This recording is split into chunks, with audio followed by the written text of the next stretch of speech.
Before we dive into this chilling tale, make sure to hit like and subscribe for more spine-tingling stories. You won't want to miss the true, dark accounts I'm about to share. So sit tight and let's begin. It was a cold, damp evening on March 15th, 2023, when I first moved into that apartment. The city of Davenport was far enough from the usual crowds and distractions I wanted to escape. It had been months since I'd lost Emily, the one person who made me feel like I mattered, the one person I could never imagine living without. My life now was nothing but an endless loop of dark thoughts and painful memories. I didn't care much where I went anymore, as long as it was far from the reminders of her, the places we used to go, the things we used to share. So when I found this run-down building on the outskirts of town, I decided it was as good a place as any to start over. The apartment was a small, dusty one-bedroom on the top floor of an old building that creaked and groaned with every step. It had been abandoned for who knows how long. The landlord, an odd-looking man named Mr. Havens, was eager to rent it out. His smile never reached his eyes, and he spoke in a low, almost whispering tone. But it was cheap, and I needed to be left alone. I didn't ask too many questions. The first night was uneventful. After unpacking what little I had, I lay in bed staring at the cracked ceiling, listening to the soft hum of the refrigerator in the kitchen. The walls felt thick, like they were holding something in. I tried to push the uneasy feeling away, but the quiet was too much. It wasn't the silence that bothered me, but the kind of silence that seemed too aware, as if something or someone was quietly watching. I got up to make a cup of tea, just to break the monotony. The kitchen light flickered once, then steadied. The place was cold, despite the heater running. I felt my fingers shiver as I reached for a cup. That's when I heard it, faint, almost indistinguishable, a soft knocking sound. My heart skipped. I froze, listening. It came again, from the far corner of the living room, near the old, cracked mirror. The mirror had been there when I arrived, an eerie fixture in the room that felt almost out of place. It wasn't just old. It looked like it had been left behind on purpose. I shrugged it off, but I couldn't shake the feeling. I didn't want to think about it. I went back to bed, trying to force my mind into some kind of calm. But as soon as I closed my eyes, the knocking returned, louder now. It was almost like someone was tapping their fingers on the wall. My pulse raced, and I could feel my breath quicken. I glanced at the clock. It was 3:08 a.m. There was a moment when I thought I saw something move in the corner of my eye. I turned my head quickly, but nothing was there. Just shadows playing tricks on me. I told myself that I was tired, that my mind was messing with me, but as the minutes dragged on, I couldn't shake the feeling that I wasn't alone in this apartment, that my eyes wandered back to the mirror. I don't know why I kept looking at it. Maybe because it felt wrong. Maybe because, for some reason, I felt like it was the source of everything strange happening here. I kept expecting to see something in the reflection, something that didn't belong. But it wasn't just the reflection. It felt like the mirror itself was alive, breathing with the room, taking in the same cold air I was. I finally fell into an uneasy sleep, but the dream came. The same one that had haunted me for months. Emily, standing in the middle of a road, a car speeding toward her. I screamed her name, but she didn't turn around. And just as the car hit her, I woke up. The room was cold, and I could swear the temperature had dropped another few degrees. My breath was visible in the air, and the window was fogged up, even though it hadn't been cold outside. When I stumbled out of bed the next morning, I felt a heaviness in the air. The apartment didn't feel like it was mine. It was like it had been waiting for me. That's when I heard the footsteps, faint but deliberate, coming from the hallway outside my door. I froze, waiting for the sound to stop. It didn't. The footsteps kept moving, as if someone was pacing in front of my apartment. I opened the door to find no one there. It was the beginning of something I couldn't explain. something I still can't explain. The next few days passed in a blur, filled with strange noises, flickering lights, and shadows that seemed to move when I wasn't looking directly at them. But I wasn't sure if I was imagining it all, if it was just the stress of the move or the weight of everything I'd been through. But deep down I knew I wasn't alone in that apartment. And I didn't know whether it was the grief of losing Emily or something else, but it was as if the building itself was alive, breathing, watching. And every day, I felt it tightening around me. I wasn't sure how much longer I could ignore it. The days bled into each other, one indistinguishable from the next. I had no real friends here, no family to speak of, and the apartment's eerie silence was only broken by the sound of my own footsteps. But even those became unsettling. There was something about the floors in this place. They creaked with every move, almost like the building itself was reacting to my presence, groaning in response, acknowledging me. That afternoon, I bumped into Mrs. Gladys again. She was standing in the hallway outside my door, staring at the floor, muttering to herself. She seemed like she hadn't noticed me at first, but when she did, her eyes flickered up. It was hard to explain, but there was a strange weight in her gaze. It wasn't like the look of a curious neighbor. It felt more like a warning. "You're settling in well, aren't you?" she said, her voice low, almost like a whisper, though there was no one else around. I nodded, but I felt a lump form in my throat. "Yeah, I guess." She didn't respond immediately. Instead, she just stared at me for a moment, her lips pressing together like she was deciding whether or not to say something. Finally, she spoke again, but her tone had changed. It was like she was speaking to someone else, not me. "Be careful," she said, her voice flat. "Things aren't always what they seem in this building." I wanted to ask her what she meant, but something in her expression made me hesitate. She wasn't looking at me anymore. Her eyes were distant, like she was seeing something else entirely. And then, without another word, she turned and walked away. I watched her disappear around the corner, a chill creeping up my spine. The encounter left me unsettled. Mrs. Gladys was strange, no doubt about it, but there was something about her warning that I couldn't shake.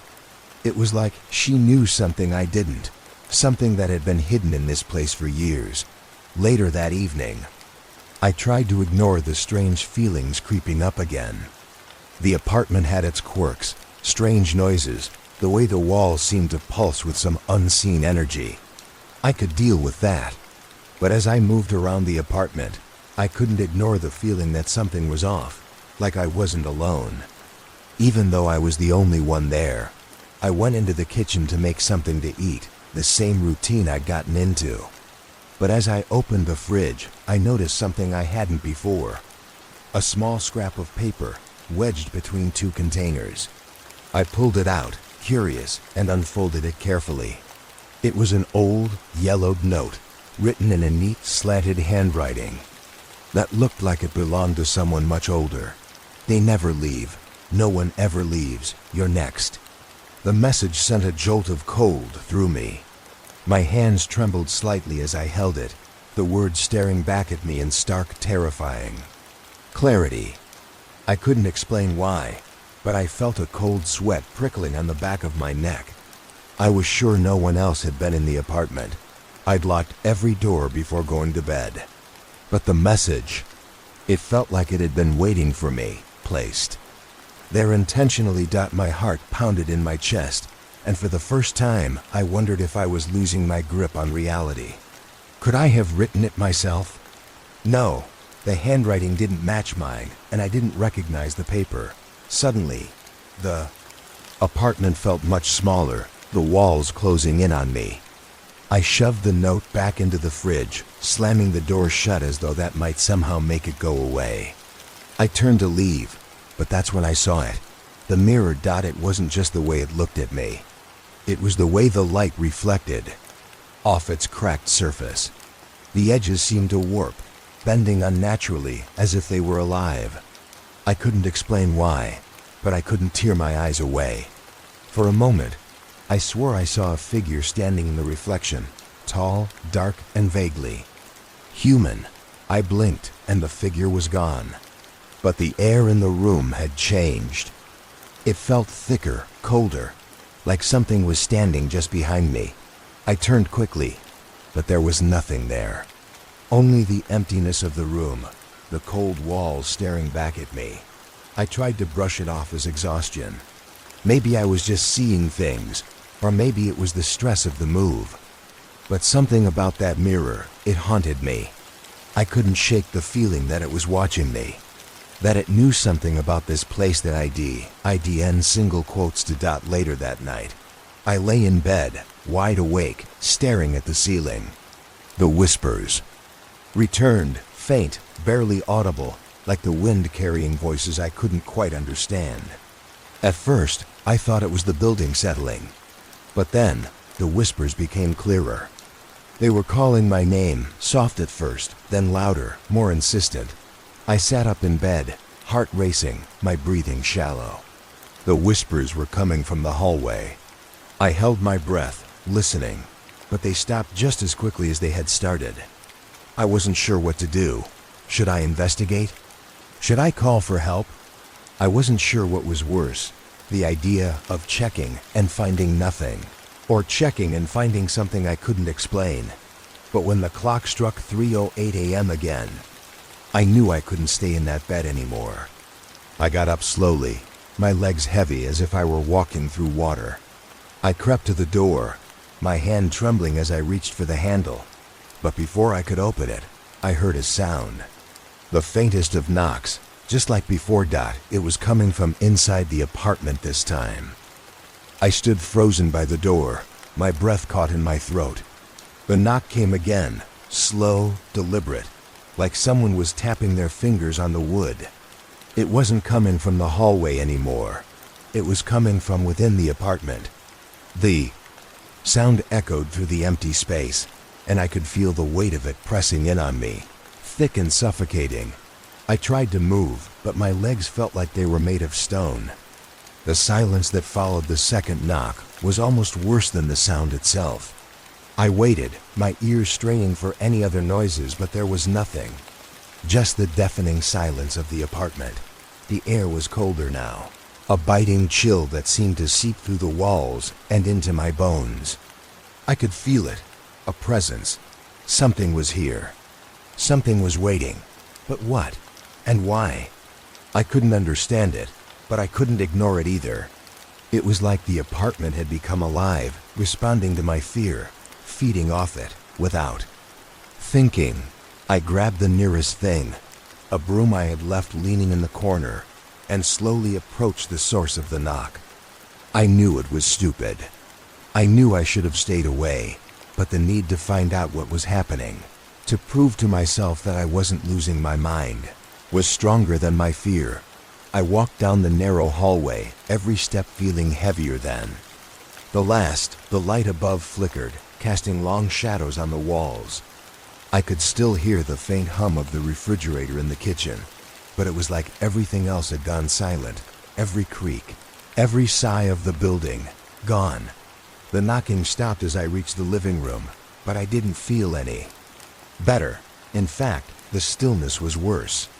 There was something in the air, something that made my skin crawl.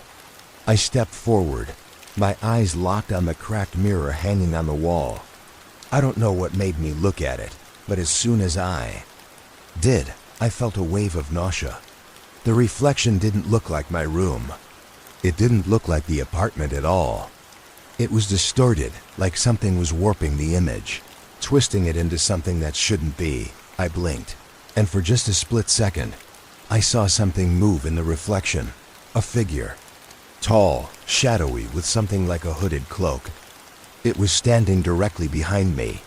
My heart skipped a beat, and I spun around so fast I nearly lost my balance. But when I turned, there was no one there. I was alone, but the air was different. Heavier, colder, like something had just passed through. I could feel it, like an electric charge in the room. My body was trembling now, every nerve on edge. My mind was screaming at me to leave, but my feet refused to move. I couldn't pull my eyes away from the mirror. It was pulling me in, like it wanted me to see something I wasn't supposed to. The figure wasn't in the room, but it was in the reflection. It wasn't just standing there anymore, it was moving. Slowly, deliberately. The room around me seemed to stretch and shift, the walls bending as though they were breathing. My breath caught in my throat. The mirror was changing. The cracks in the glass were spreading, like veins of some dark, unseen force. I took a step closer, drawn toward it despite everything telling me to run. The figure in the reflection raised its hand, and then it pointed at me. I gasped, stumbling. Backward. It wasn't possible. The mirror. It was a live dot suddenly. The temperature in the room dropped. My breath came out in visible puffs, and I could feel the hairs on my neck stand up. I turned, frantically looking for a way to escape, but the apartment seemed to have changed. It was bigger. The hallway I had just walked through was now longer, stretching beyond the walls, like the space itself was warping to trap me. I turned. Back to the mirror. The figure was gone. But in its place was something much worse. There were words scrawled in the glass. You shouldn't have come. My heart pounded so hard I could feel it in my ears. I took a few hesitant steps back, my legs shaking. I knew I had to leave to run, but my body wouldn't cooperate. It felt like I was trapped in the room, bound by some invisible force. That's when I heard it. A soft whisper, so faint I could barely make it out. You're not leaving. The voice was cold, hollow, like it was coming from inside the walls. My body froze. The apartment wasn't just haunted. It was alive and it was hungry. I couldn't think. I couldn't breathe. I didn't know how much longer I could stay in this place without losing myself completely. I knew that if I stayed, I might never leave. I was a prisoner here, just like everyone else who had ever stepped into this building. But there was something inside me, a fight that wasn't ready to die just yet. I took a step back, my heart hammering in my chest. And without thinking, I bolted for the door. The knob wouldn't turn. I yanked at it, pulling harder, but it was stuck, the wood creaking under the pressure. Panic set in as I realized I wasn't just trapped in the apartment. I was trapped in the building. That's when I heard it again. The knock, louder this time. It was coming from the door behind me, the one I had just tried to open. But now, the door wasn't just a door. It was something else. It was a mouth gaping wide, ready to swallow me whole. I pressed my back against the wall, my mind racing. I couldn't stay here. I couldn't survive this. Not if I didn't get out. Not if I didn't break free. I pressed myself harder against the wall, my fingers scrabbling against the rough, peeling paint as if it would somehow give way, like I could break through it, escape. But the door, that cursed door, it wouldn't budge. The knocking was relentless now, faster, more frantic, as if whatever was on the other side was trying to get in. The air was thick, suffocating. My heart felt like it was going to tear through my chest. The walls seemed to be closing in, inch by inch. I couldn't breathe. The temperature in the room had dropped so low, I could see my own breath clouding in front of me, like I was standing inside a freezer. But the cold wasn't the worst part. No, it was the sound. The knock, the whispering voices, the groaning of the building. Everything was twisting together, blending into a maddening cacophony that seemed to come from all directions. Tried to scream, but the sound caught in my throat, as if the very air had turned to stone. I had no choice but to keep struggling, my hands shaking as I pulled desperately at the doorknob, but it was useless. The door wouldn't open. I was trapped in the apartment, trapped in the building dot. But then I felt it, the sensation that had haunted me ever since I moved in. The feeling of eyes watching me, the weight of something unseen pressing down on me. Slowly, I turned my head, barely able to make out the figure in the dim light. At first, I thought it was my reflection. But no, the figure in the corner of the room wasn't me. It was someone else. A woman. Her face was pale, too pale, almost translucent. Her long black hair hung in wild tangles around her face, and her eyes, those eyes, black as the void, hollow and endless like they were, looking straight through me. She didn't move. She just stood there, staring at me. My heart thudded in my chest, each beat more frantic than the last. I couldn't take my eyes off her, but my body refused to move. I wanted to run to escape, but I couldn't. The terror was too overwhelming. I couldn't even scream. The woman's mouth twitched. A slow, chilling smile spread across her face, one that didn't belong on a human being. Her lips curled, revealing teeth that were too sharp, too jagged to be natural. She stepped forward, gliding like a shadow, her feet not even touching the floor. I backed away instinctively, but she was already in front of me, too close. Her eyes were locked on mine, unblinking, like she was reading every thought I had. "You shouldn't have come," she whispered, her voice like the rustling of dry leaves. "You won't leave." I opened my mouth to respond, but no words came. Out. I couldn't move. I couldn't speak. It was as if her presence had frozen me in place. And then, with a sudden jerk, she lunged forward, her hand reaching for my throat. I gasped, instinctively raising my arms to protect myself. But her hand passed through me, like she wasn't even there. She wasn't real. She couldn't be. But she was. The chill of her touch lingered in the air, freezing the space around me. I stumbled backward, and for the first time, I heard the sound of my own voice. A scream, raw and desperate. But when I looked again, she was gone, vanished. I wasn't sure if I'd imagined it, if my mind had played a cruel trick on me.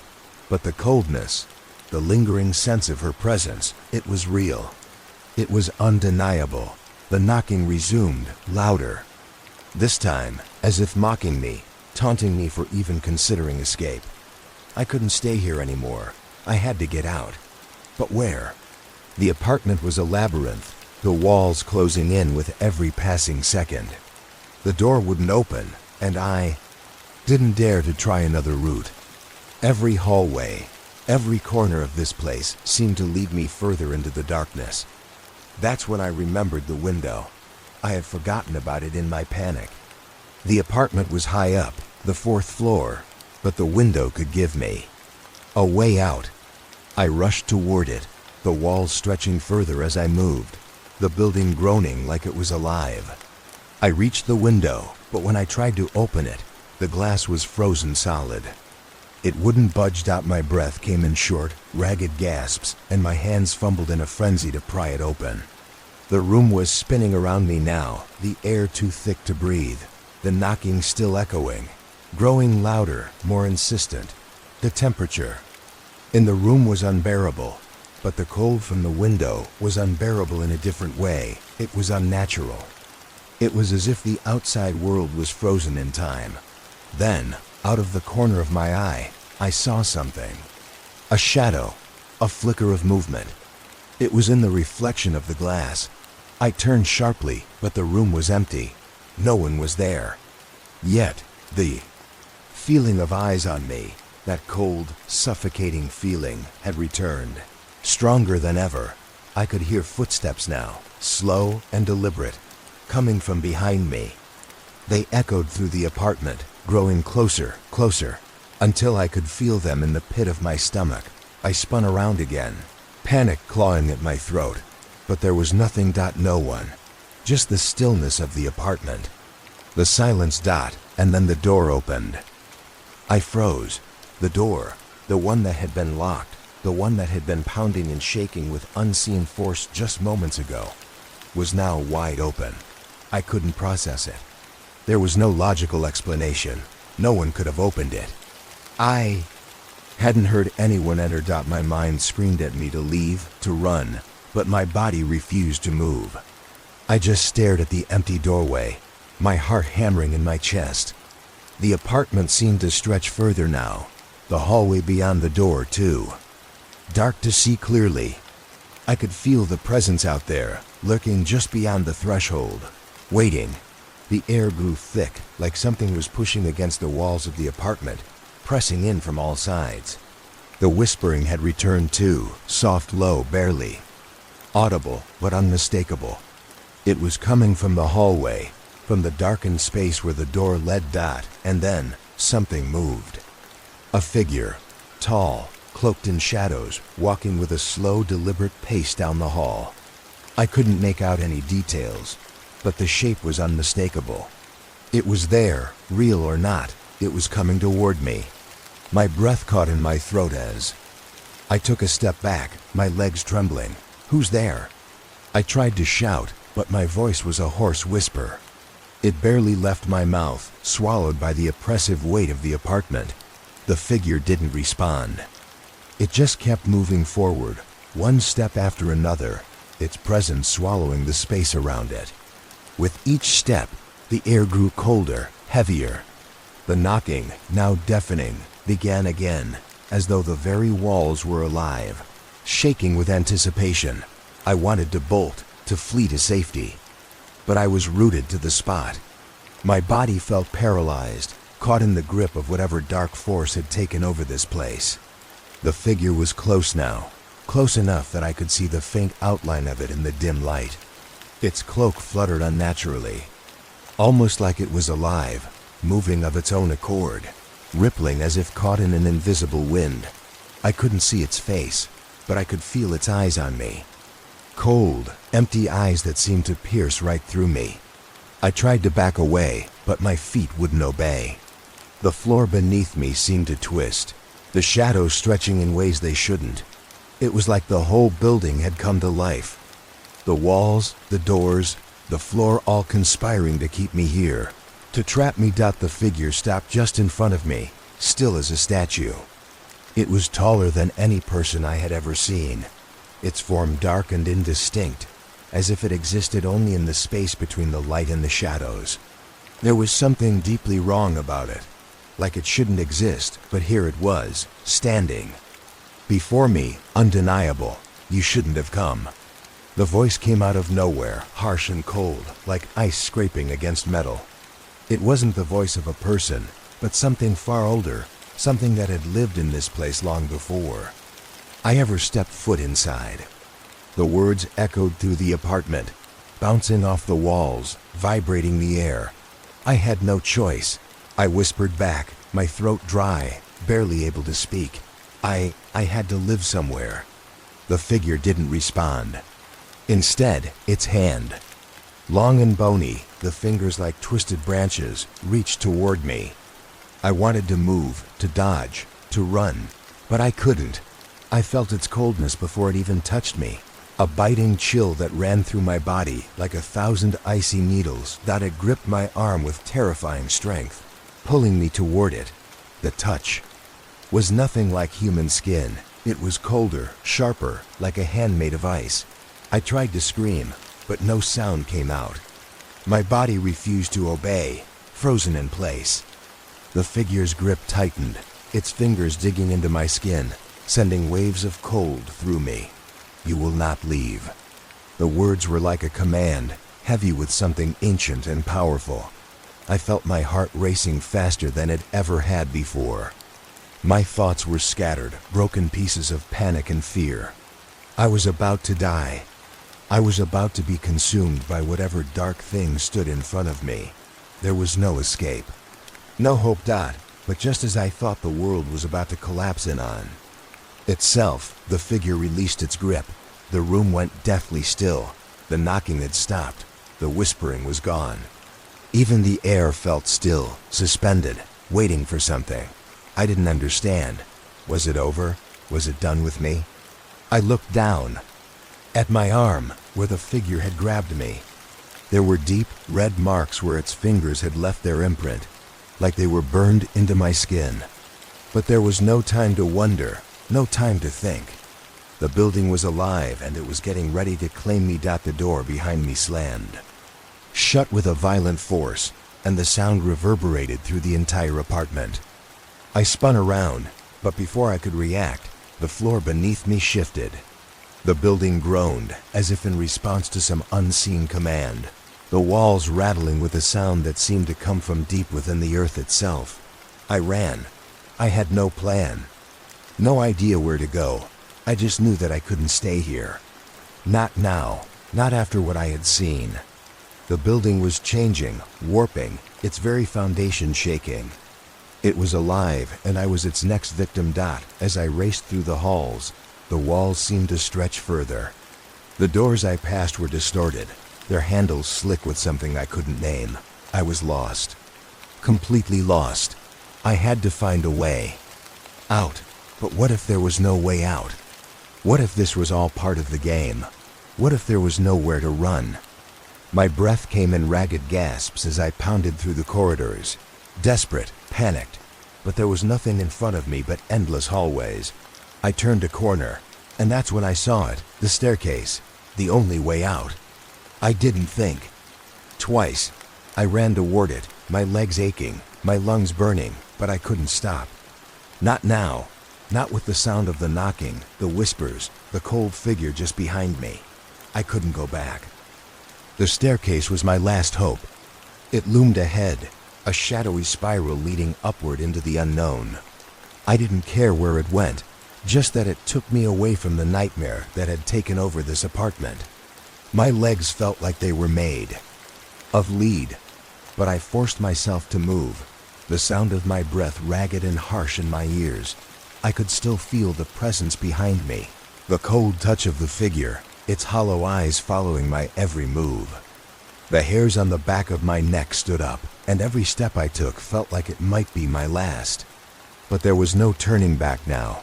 I reached the stairs, my foot slipping slightly on the old wooden steps as I started to climb. Each step creaked. Beneath me, echoing in the silence, the apartment seemed to be holding its breath, as though it were waiting for something. Waiting for me to make a mistake. I glanced over my shoulder, just for a moment, but the hallway behind me was empty. The figure was gone. I should have been relieved, but the absence of it only made the tension in the air worse. It felt wrong, like it was still there, lurking in the shadows, watching me, waiting for me to slip up. My pulse quickened. I couldn't stop. I couldn't stop climbing. My feet moved faster, the stairs blurring beneath me. The apartment had to end somewhere, didn't it? It had to, but the higher I went, the more it felt like the staircase was never going to end. The steps stretched out in front of me, and the air grew heavier with each step I took. The walls around me were closing in, the space growing tighter, smaller, more suffocating. I had to escape. I couldn't stay in this nightmare for much longer. Suddenly, the knocking returned. Faint at first, then growing louder, until it felt like it was coming from everywhere. The walls, the stairs, even the air itself. It rattled. My bones, shaking me to the core. I had to cover my ears, but the sound was so overwhelming, so relentless, that it burrowed into my mind, becoming part of my thoughts, my fears. I wanted to scream, to shout for help, but there was no one. Number one to hear me. Just the sound of the knock and the thickening silence that followed it. I reached the top of the stairs, my heart pounding in my chest, my breath coming in sharp gasps. I wasn't sure where I was anymore, or even if I was still in the same building. The hallway at the top was unfamiliar, darker, older, like something out of a nightmare. The wallpaper was peeling, and the floors creaked under my weight. It felt wrong. The knocking stopped as suddenly as it had started. The silence was almost worse now, like the apartment was holding its breath, waiting for something. The cold was unbearable. My hands were numb from it, and I could see my breath fogging in the air, thick and heavy. But something else was wrong. I could hear footsteps. Slow, deliberate, dragging across the floor behind me. Heavy. Too heavy to be human. Turned, my heart stopping in my chest. But there was no one there. Just the dark hallway stretching out in front of me. The footsteps didn't stop. They grew louder, closer. I turned back toward the stairwell. The door at the top of the landing, the one I had thought led to Anne. Escape was now ajar. A pale light shone through the crack, casting long, distorted shadows across the floor. I didn't want to go in. My instinct screamed at me to turn and run, to get away from whatever was waiting behind that door. But I had no choice. Every other path was blocked, every exit seemed closed, and the footsteps were now at my back, growing closer, closer. I pushed the door open, my hands trembling as I did. The room inside was a dim, claustrophobic space. The walls were lined with dusty shelves, some of them cracked and leaning to one side. The light came from a single flickering bulb above, casting strange, shifting shadows. The air was thick, with the smell of mold and rot dot, and there, at the center of the room, was a mirror dot. It was tall, antique, with a dark wooden frame. But what caught my attention was the reflection. It wasn't mine dot in the glass. I saw him, the figure I had been running from. He was standing behind me, his shadow stretching long across the floor, his dark cloak rippling in the air like it was alive. But this time, his face wasn't hidden. He was smiling. A twisted, cold grin stretched across his face like it had been carved there, his eyes dark and endless. His hands were outstretched, reaching for me. I whipped around, my pulse racing, but the room was empty. The mirror was just a mirror. The figure, the smile, it was gone, but I knew what I had seen. I knew it wasn't just a reflection. Whatever was in that mirror, it wasn't just showing me an image. It was pulling me in. I couldn't stay here. I had to get out, but the apartment, the building, it was shifting. The walls were changing, warping around me. The floor was buckling beneath me. I could feel the weight of it pressing down, dragging me further into the darkness. The knocking started again, louder now, more urgent. I ran. I didn't know where I was going, didn't know if there was even a way out, but I couldn't stop. Not now, Dot, and then I heard a voice. A whisper, soft, barely audible. But I knew it was for me. You can't run. I didn't dare to look back. Every fiber of my being screamed for me to keep running, to push through the walls of terror that were closing in on me. The apartment was alive, twisting with every step I took, bending reality in ways I couldn't understand. The walls groaned as if they were breathing, and the air grew colder with each corner I turned. I reached the end of the hallway and saw a door, a simple wooden door, the kind that would have been unremarkable in any other situation. But this was no ordinary door. It was the only one that hadn't been locked. It stood there, an open invitation to escape. Without thinking, I bolted toward it. My pulse raced as my hand grasped the cold handle, my fingers numb from the ice-cold air that seemed to seep from the very walls. The door creaked as I pushed it open, revealing a narrow, dimly lit staircase that led downward. The sight of it brought a flicker of hope to my chest. There was a way out, a way to get away from whatever was hunting me. But as soon as I stepped inside, the door slammed shut behind me with a deafening bang. My heart lurched and panic surged through me. I turned quickly, desperate to open it again, but the handle wouldn't budge. It was as if the door had disappeared altogether, sealed shut by some unseen force. I was trapped. Again, I forced myself to breathe, to calm my racing heart. The air in this new staircase was even colder, and the silence was suffocating. I could feel the weight of it pressing down on me, every inch of the space heavy with something dark and ancient. The stairs were narrow, the walls closing in like a coffin. The closer I got to the bottom, the more oppressive the atmosphere became. The steps seemed to stretch forever. My legs ached, and I had to fight the overwhelming urge to look behind me. Every instinct told me not to turn around, but the whispering. Voices had returned, closer now, clearer, like 1,000 moths fluttering in my ears. The sound was maddening. Suddenly, the silence was broken by a sound I hadn't heard before. A soft, slow dragging noise, as if something heavy was scraping along the floor below me. My blood ran cold. I paused on the stairs, straining to listen. The sound was getting louder, closer. I felt it in my bones. Whatever was in the dark below me was alive. And it was coming toward me. I gripped the railing, my knuckles turning white. I needed to keep moving. I needed to escape. But the stairs seemed to stretch on forever, and every step felt heavier than the last. The cold was unbearable now, so intense that I could see my breath in the air, and it was like I was walking through a winter storm, even though it was the middle of summer. The scraping sound grew louder, closer. My heart pounded in my chest, my feet moving faster now, almost of their own accord. I wanted to scream, to call for help, but the words caught in my throat.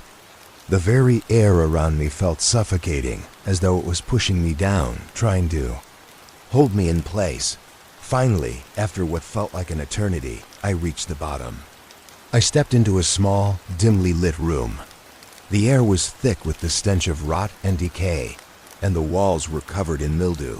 The floor was wet, the wood warped and slick under my feet.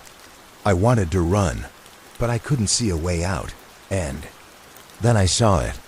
The thing that had been dragging itself toward me thought it was a figure, hunched over, its skin pale and stretched tight against its bones. Its face was a twisted mess of scars and open wounds, and its eyes, they were empty black voids that seemed to suck in all the light around them. I couldn't move.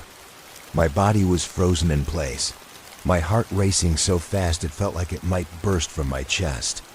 The figure shuffled toward me, its limbs moving in unnatural, jerky motions, like it was struggling to stay together. Its mouth opened, revealing rows of sharp, jagged teeth. Its breath coming in ragged gasps. It stopped just in front of me, its eyes boring into mine. I could feel its presence pressing against me, cold and suffocating. "You shouldn't have come here," it rasped, its voice hoarse and broken, like 1,000 whispers colliding at once. "You can never leave." I stumbled backward, my legs weak, my mind spinning with terror. I had to get out. But there was nowhere to run. The only way was forward. But as I turned to face the only exit, a narrow door at the far side of the room, I saw something that made my blood run cold. The door was closing slowly, methodically. And as it closed, I saw something standing. Behind it, another figure, tall, cloaked in shadow. The door clicked shut with a soft final sound. And then silence. I couldn't breathe. My chest felt tight, the air thick with a suffocating coldness that made every movement feel like I was wading through water.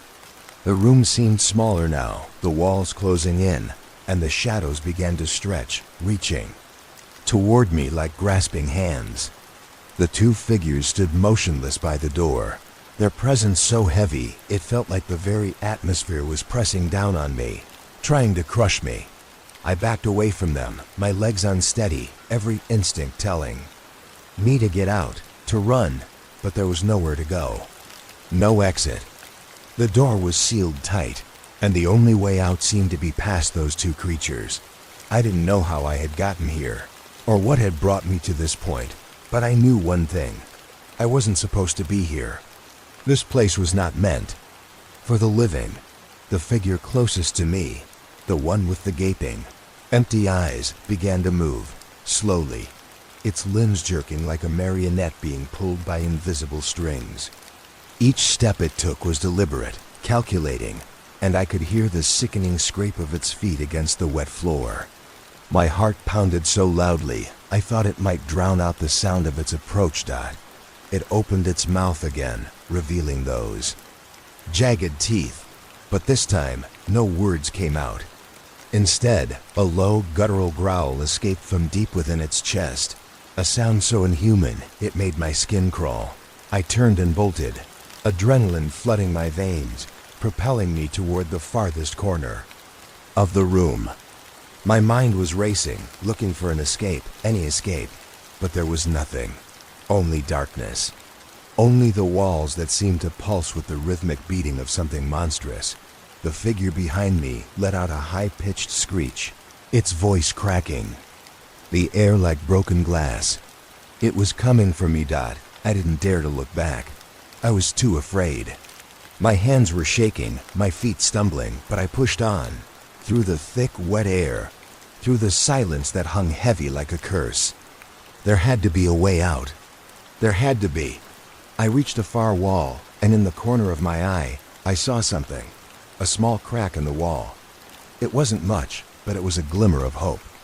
I rushed toward it, my fingers scraping against the damp stone, trying to force my hand through the narrow opening. It wouldn't budge. I kicked the wall in frustration, and that's when I heard it.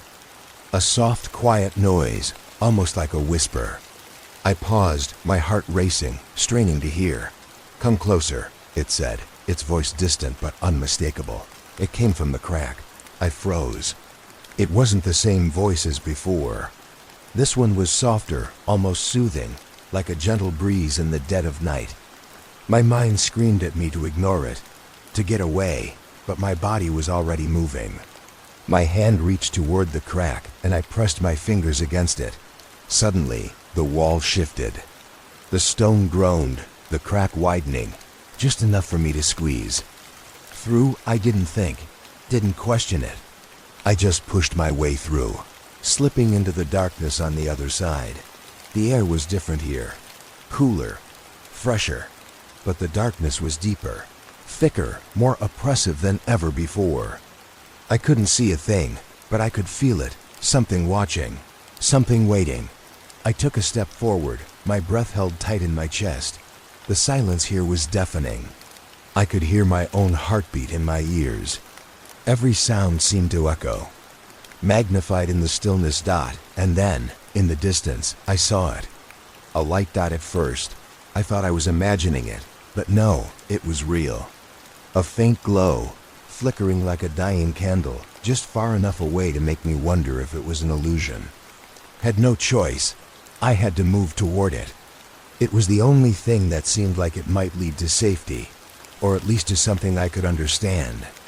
I stumbled forward, my feet dragging, my mind numb with fear. The farther I walked, the louder the whispers became. The sound seemed to grow, filling my ears, a constant murmur that I couldn't escape.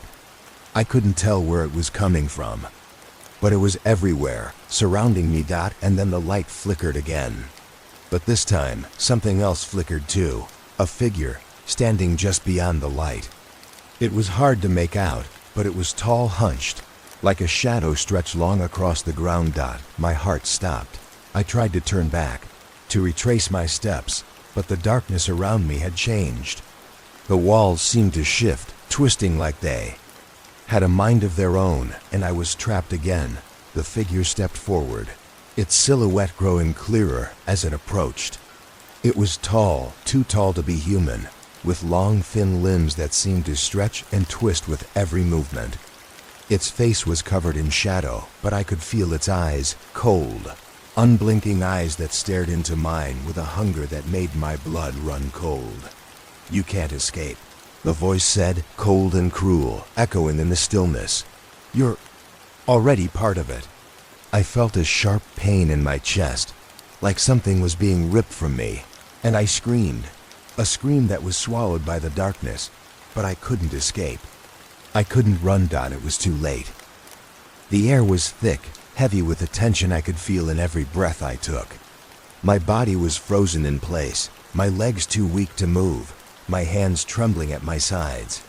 The figure, that thing, stood before me, its form bending unnaturally as it moved closer. Each step it took seemed to erase any sense of reality, like the very ground beneath my feet was shifting under its presence. I tried to scream again, but the sound was stuck in my throat, smothered by the weight of its gaze. It didn't move. Its mouth, yet I could hear its voice clear as day, as though it were speaking directly into my mind. "You think you can escape this place," it whispered, its words cold and hollow, "but it has already claimed you." I wanted to run, to break free of the suffocating grip of its stare, but my body refused to listen. My eyes were locked on its shadowed face, unable to look away, unable to blink.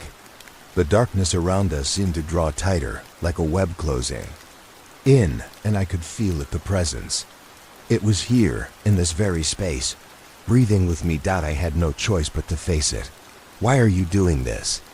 I finally managed to gasp, my voice thin and fragile in the oppressive quiet. What is this place? The figure tilted its head slightly, as if considering my words. For a long moment, there was only silence, broken only by the distant whispers. Like 1,000 voices caught in the wind. This place. It is not just a building, it said slowly, its voice now almost curious, almost amused. It is a prison. A trap for the lost, for those who stumble in. You were never meant to find your way here, but you did. And now you belong to it, just like the others. My heart dropped into my stomach. The realization hit me like a punch. The whispers, the darkness, the strange feeling of being hunted, it was all part of the same twisted game. I was caught, trapped. There was no way out. I didn't want to believe it, but as the figure moved closer, its dark silhouette pressing in on me, I knew it was the truth. The apartment, the building itself, was alive, and it fed on fear, on the lost souls who wandered into its grasp, never to return. But there was something else. A small flicker of rebellion sparked inside me, buried beneath the fear and despair. I wasn't going to just give up. No, I had to find a way out. Even if this place wanted me to stay, I wasn't going to let it win. No, I said, my voice trembling but determined. I'm not staying here. I will find a way out. The figure's laughter filled the room, echoing off the walls like 1,000 broken voices. It sounded like something ancient, something wrong, something that had never known mercy. You really think you can escape? It mocked. You're already here. You already belong. There's no escaping what's inside. The words were sharp, like daggers piercing the air, but they didn't pierce me. They bounced off my resolve. I took a step back, eyes darting around the room. There had to be something. Something I could use. The door, the only exit. It was. Still closed, locked tight, but it wasn't impossible to open. I had to believe that there was a way out. I could hear the thing moving behind me, its footsteps slow and deliberate. It was circling me like a predator toying with its prey. But I refused to turn around. I was watching the door, watching for any sign of a way out, any way to break free. And then I saw it. A small, almost imperceptible gap in the doorframe. A crack in the walls that had been hidden by the shadows. It was faint, but it was. There, I rushed toward it, my hands trembling as I shoved them into the gap, pulling at the edges, my nails scraping against the rough wood. The sound of my frantic movement echoed through the space, drowning out the whispers. The thing behind me was getting closer, but I couldn't stop. I had to get out. The door creaked. Slowly, reluctantly. It was opening. My heart skipped a beat.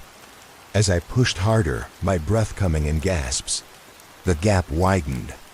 I could feel the door beginning to give, the wood groaning as it shifted. But then, just as I thought I had a chance, the door slammed shut. I screamed, pounding against it with all my strength, but it was no use. The door wouldn't open. The room was closing in again. The shadows were thickening, and then the figure was there, right in front of me, so close I could feel the chill of its presence. I didn't dare look at its face. Instead, I stared at the door.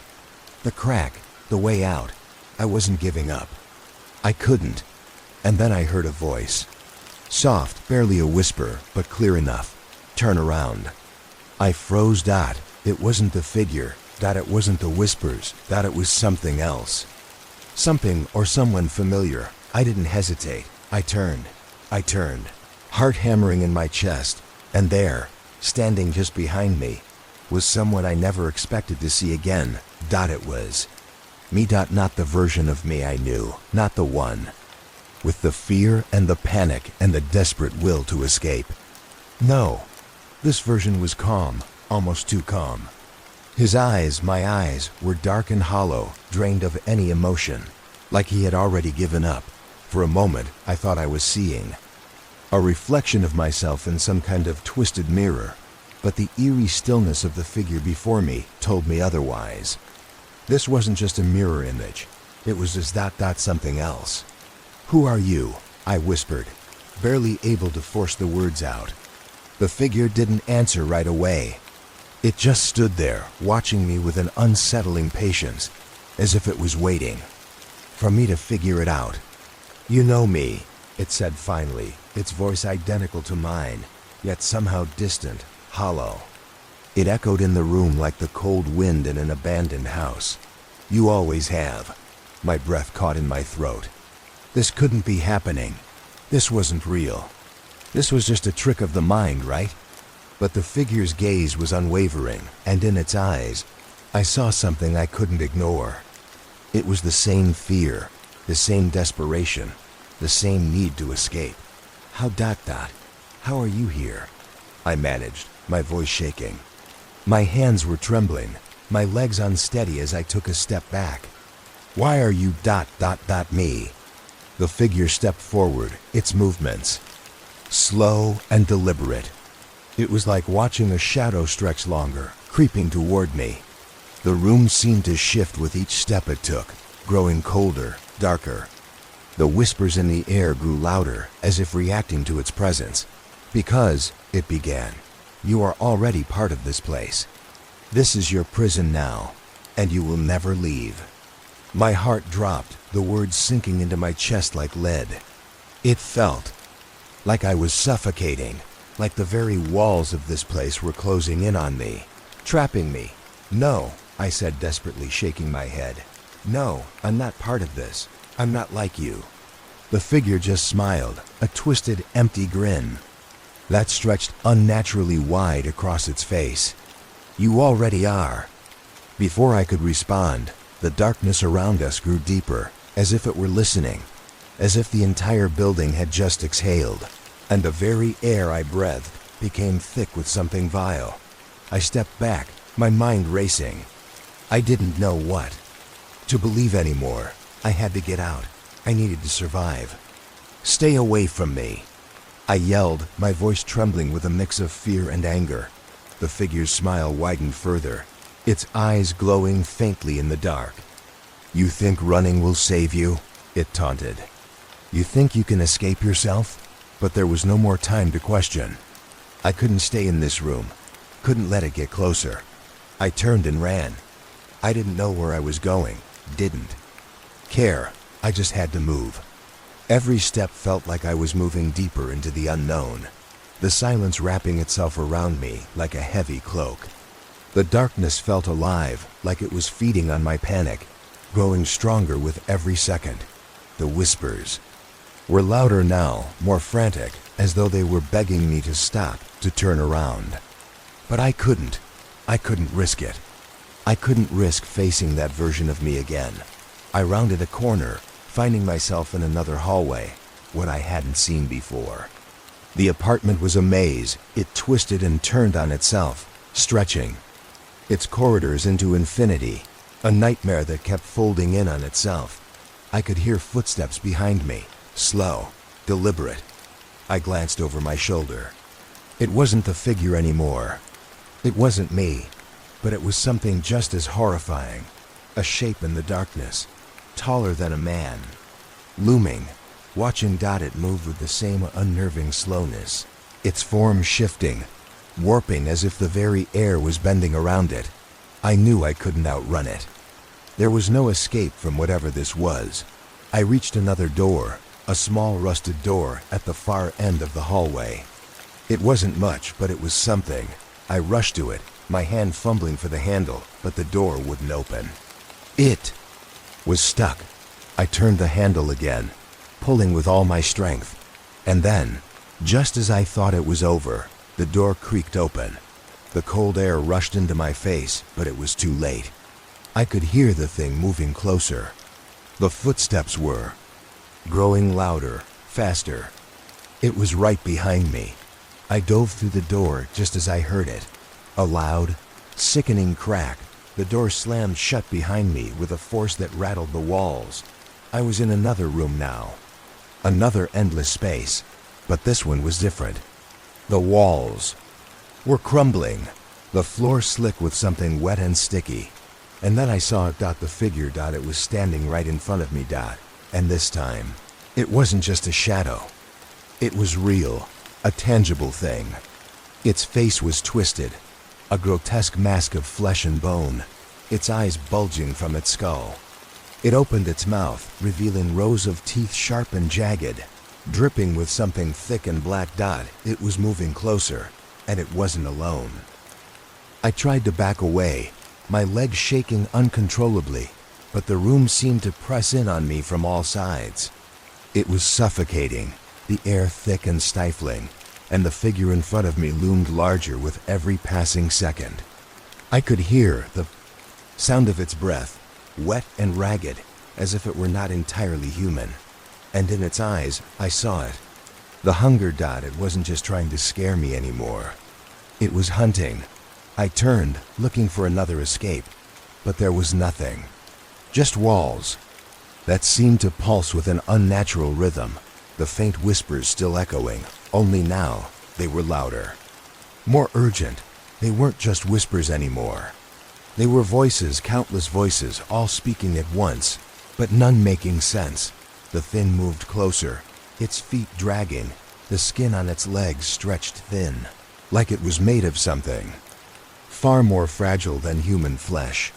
The light in the room flickered, and for a split second, I could have sworn I saw other things in the shadows. Faces, hands reaching out, like they were trapped in the walls, clawing to get out. I stepped back again, but the room was closing in. The door, the only way out, was no longer there. It had vanished, just like the other rooms before it. There was no way to escape. The walls were tight now, closing in around me, and I was running out of space. The figure took another step, its mouth gaping open, the air thick with its foul breath. And then, in a desperate move, I did the only thing I could think of. I ran at it. The creature didn't expect it. It hesitated, just for a moment, and that was all I needed. My hand found something on the floor, a long metal pipe, rusty and jagged. I grabbed it, swinging it with everything I had. It connected with the thing's shoulder with a sickening thud. The sound of metal striking flesh, but it didn't stop it. It didn't even flinch. Instead, it let out a noise. A low guttural growl that shook the walls around us.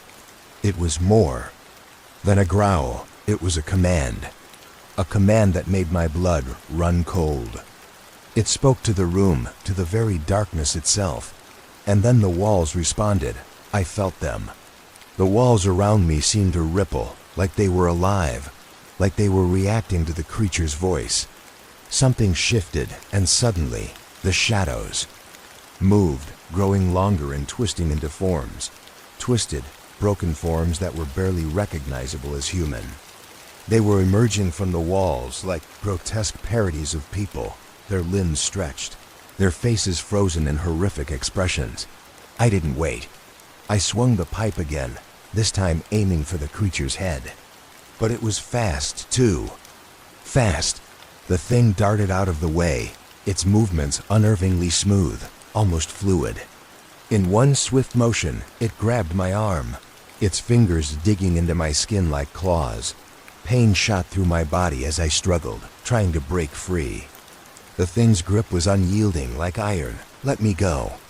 I screamed, but it only stared at me, its eyes gleaming with something ancient. Something that didn't care if I lived or died. The room seemed to tilt, the shadows pressing in, the whispers growing louder.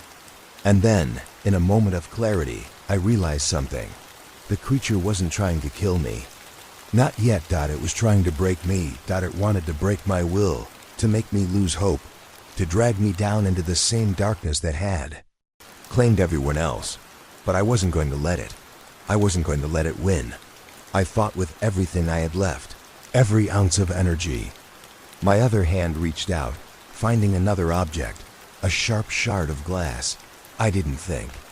I didn't hesitate. I drove it into the creature's side. It howled. The sound was so shrill, so unnatural, it felt like it was tearing the very air apart. The grip on my arm loosened for just a second, and that was enough. I wrenched myself free and stumbled backward, my heart racing, my mind screaming. The room was still shifting, still closing in, but I couldn't stop. I couldn't give up.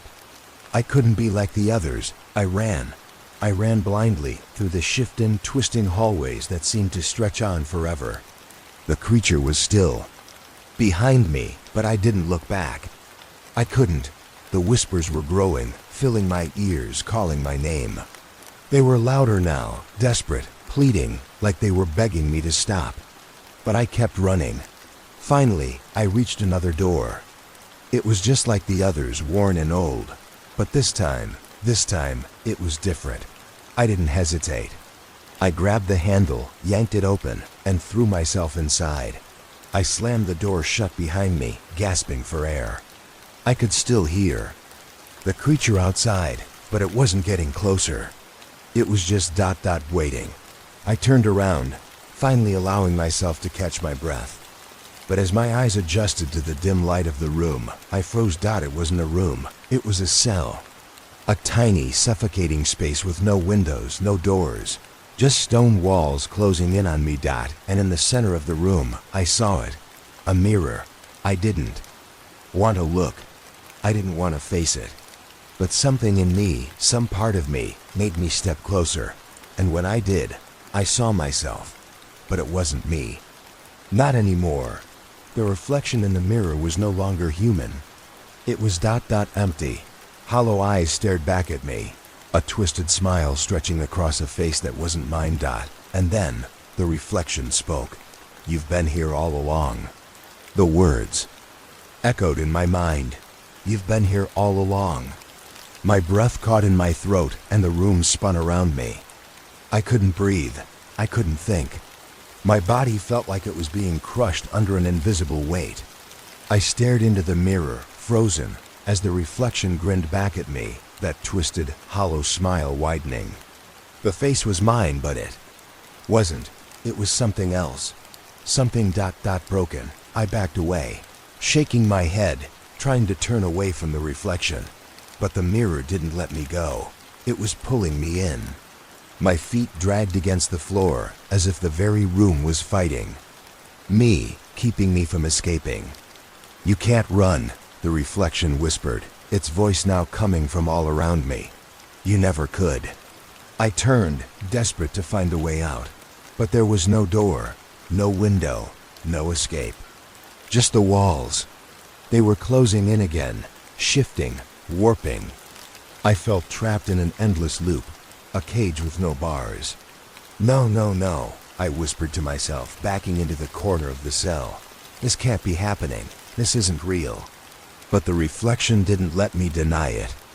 It was me. It was always me.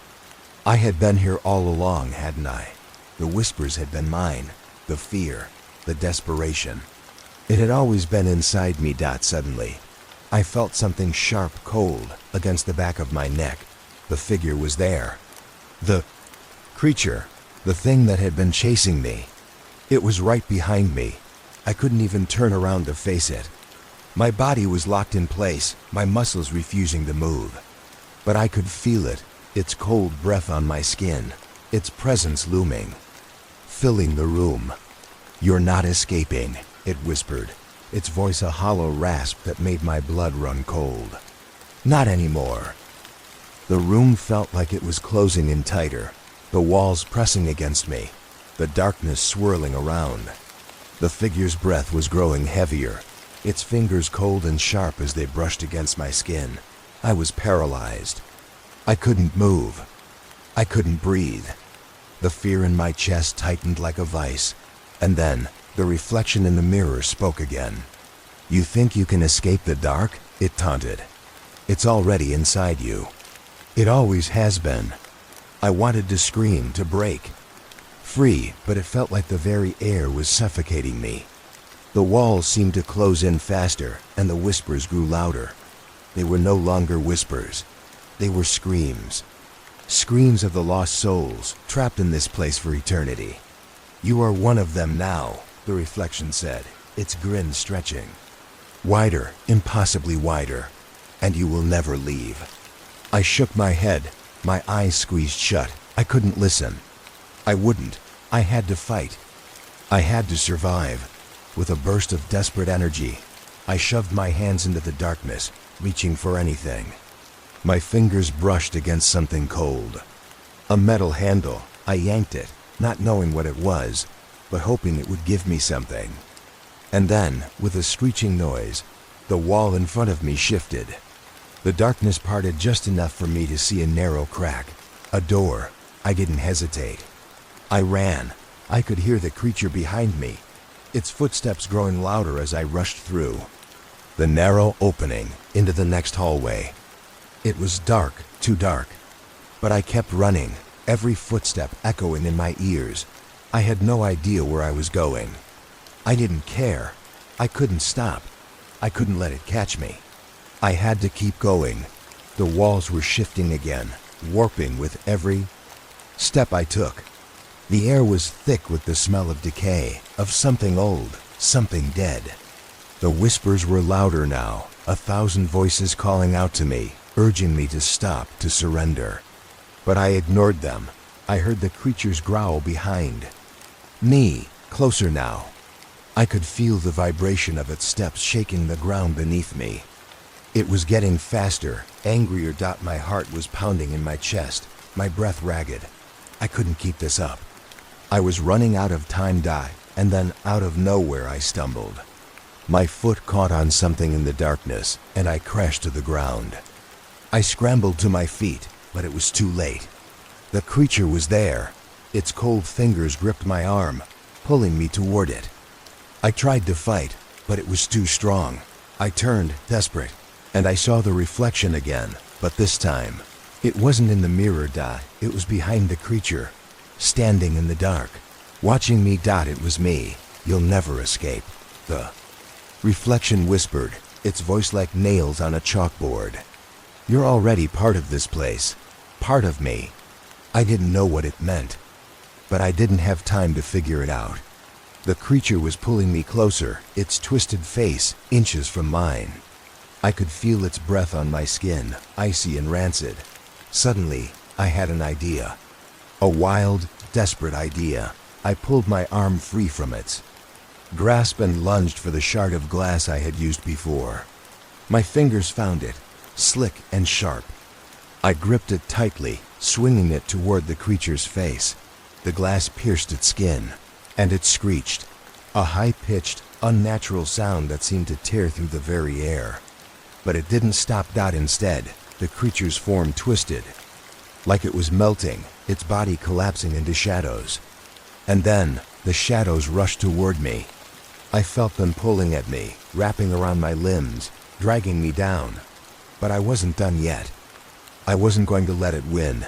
I closed my eyes, focused on the one thing that had kept me going, surviving. I dug deep, finding that last ounce of strength, and I pulled away from the shadows. For a second, everything was still. Then, the world exploded into light. When I opened my eyes, I was no longer in the apartment. I was outside. The night air was cool, crisp. The sky was clear, and the stars above felt so far away. I could smell the fresh scent of the city. It was a real city, a real place. Not like the twisted, decaying space I had been trapped in.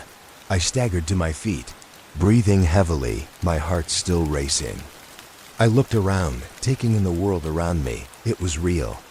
I had made it out. But then I saw it. A reflection, not in a mirror, not in a window, but in the puddle of water on the street beneath my feet. And there, staring back at me, was me. Again, the same hollow, broken version of myself. And then slowly, it smiled. You'll never escape me, it whispered. And I realized I hadn't escaped. It had followed me. And it always would.